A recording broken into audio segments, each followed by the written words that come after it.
interfacing. Flip this inside out, nip this 1/2 inch,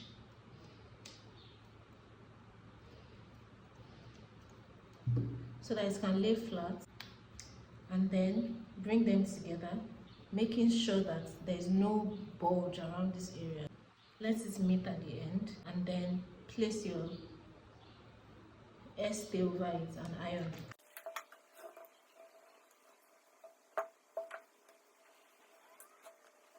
So now that you're done ironing, use your pattern master to trim off this excess. I'm now going to go ahead and join the side. So I'll join this side and then join the other side as well. Hi everyone, so I'm going to join all of my pattern pieces. Now let's go ahead and fix our welt pocket. Mark your pocket width. So you should start 1/2 inch before the dart, and then you can make it, as you know, I said 5.5 or 5.25 inches, so let's just do 5.5. Now I'll rule out that line.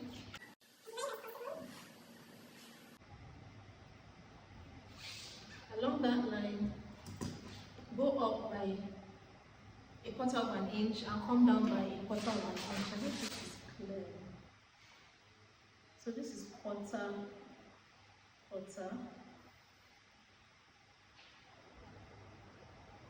quarter, quarter, and then at the end, quarter, quarter. So you can rule out this line, but I'm gonna have to draw out my line. So the width of my pocket is 5.5 inches. It is 1/2 inch before this dart, and it's 5.5 inches. Now I'll use my pin to transcribe these markings to the other side. I'm just pinning the edges, so I just want to mark on the wrong side as well, just so that it serves as a guide when I'm stitching.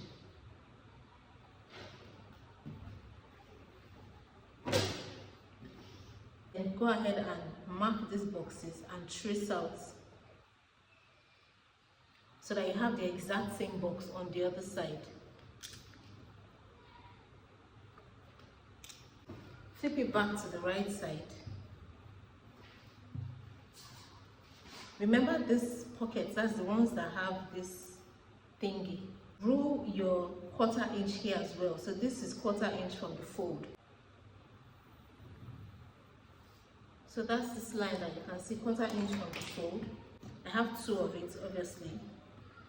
So this is how you place it. Now you are matching this line to this 1/4 inch here as well. So you can use your pin again to match it.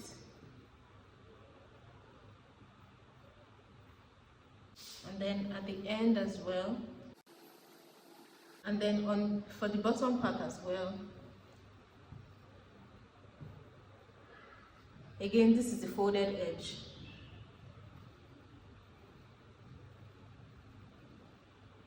Place it. Also align the lines as well.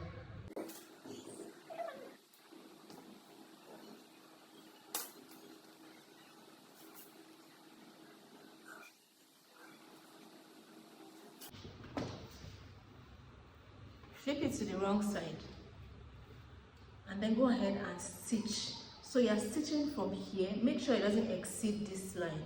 Stitch from here to here, stop, stitch from here to here, and stop. Make sure that when you're stitching, nothing gets in the way. I'm gonna head to stitch, and so you see I stitch from here to here, and I stitched from here to here. On this middle line, measure 1/4 inch and mark that point. On the other side, do the same as well. Now, from this middle line, draw a diagonal line to meet the edge of the top and the bottom line.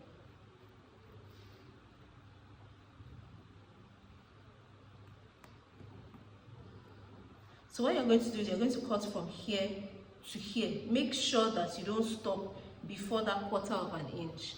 So cut from here to here, and we'll flip our pocket inside out. At the bottom, separate it. Make sure the pockets are apart so you don't cut through the welt. You can nip it from the middle.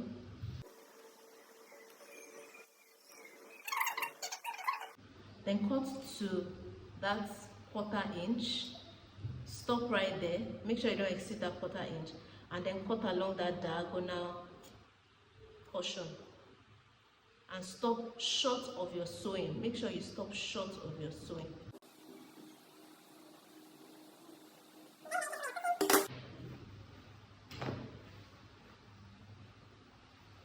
And then I'll go the other way as well.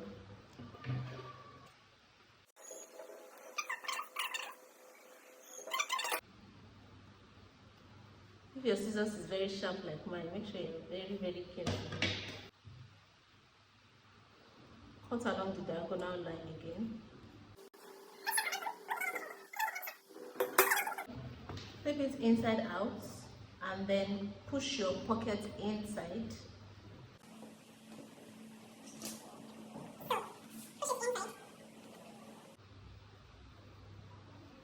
So this is the pocket. I've gone ahead to do one side.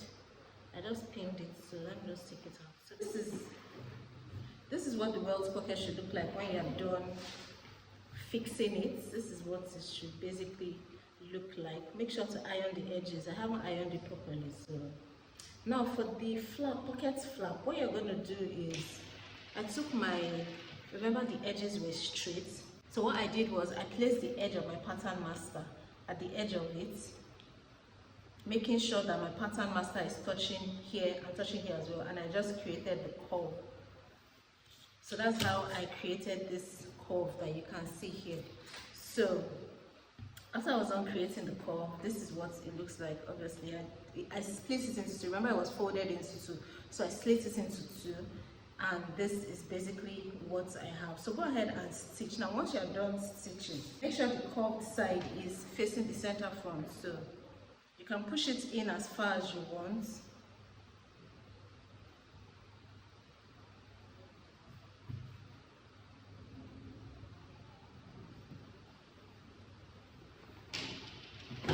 So this is what it looks like on this other side.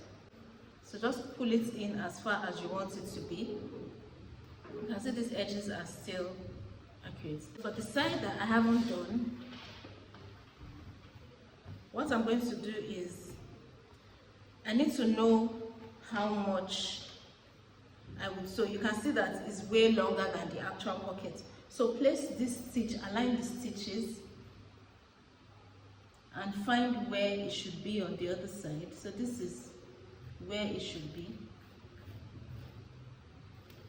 So I'll go ahead and stitch this down. I'll trim off the excess, leaving at least 3/4 inches, so that I can first test if it is okay before I now go ahead to iron and then finish it. If it seems like it is creasing or is squeezing, you can just go ahead and reduce it so that it just sits perfectly. Also, as much as it is not squeezing, there should also be no space, so it should be firm inside the middle. The next thing now is to be sure that they are the same length, because it has to be the exact same thing with the other side. So this is 2.25. This is 2 inches. Pull it up a bit more here.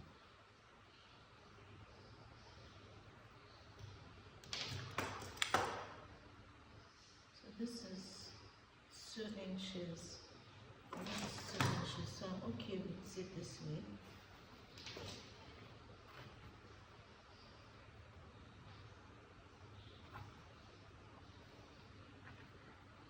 So go ahead and pin it.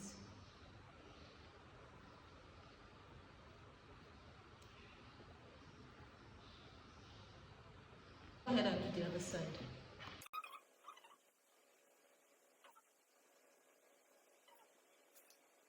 I think I'm okay with it like this.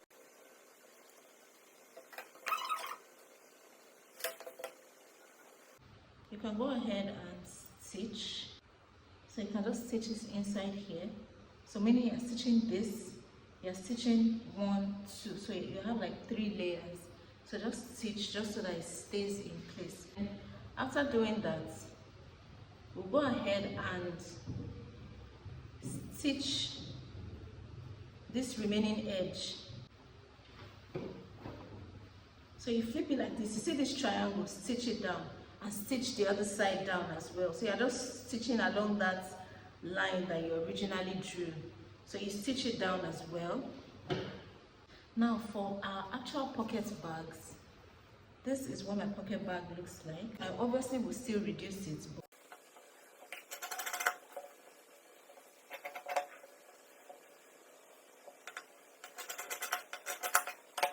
This is my pocket bag, and it is 6 inches by,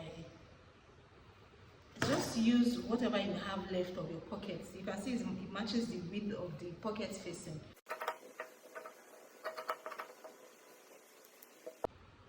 Just go ahead and stitch here, and then stitch to the bottom as well. Once you are done with that, now go ahead and stitch the sides after you stitch the pocket flap to the pocket facing. So we're going to do that for both sides, and then I'll show you what the final result looks like. So I've gone ahead to fix my pocket flap, and when you put your fingers through, can you see it would easily go through. So someone sent an email, or I think she sent an email asking if plus size people can also use the same 5.5, you know, and all of that. Usually 5 to 5.5 inches is okay for literally almost every size. I don't think anybody's palm will be wider than that 5.5 that we use. So see what it looks like. You can see the inner pocket, and then look at what the back looks like when I stitched it up. So whatever you do when you're fixing your pocket, ensure that it's not too long that it would now be sagging by the time you sew your hemline, right? So if it's too long, you can crop it and reduce the length, and also make sure it's not so wide that it gets to the center front. Now we're going to be moving on to module 9, which is going to be on canvassing. And clearly you've seen from this Lapel class that we're going to be doing half canvassing, because obviously you know that full canvassing means that we wouldn't have used any form of interfacing at all. So it would have been the canvas all the way. But here we're going to be doing half canvassing, and in the short lapel class we're going to be doing full canvassing. This is the end of this tutorial. If you have any questions, make sure to drop your questions just comment on the YouTube video, or you can drop your questions in the Telegram discussion group, and I would respond to you as soon as possible. So make sure that you catch up with the class. If you haven't done your cutting and your stitching, please make sure to go ahead and do your cutting and your stitching, as well as fixing your double welt pockets in preparation for our canvassing. See you in module 9. Ciao guys.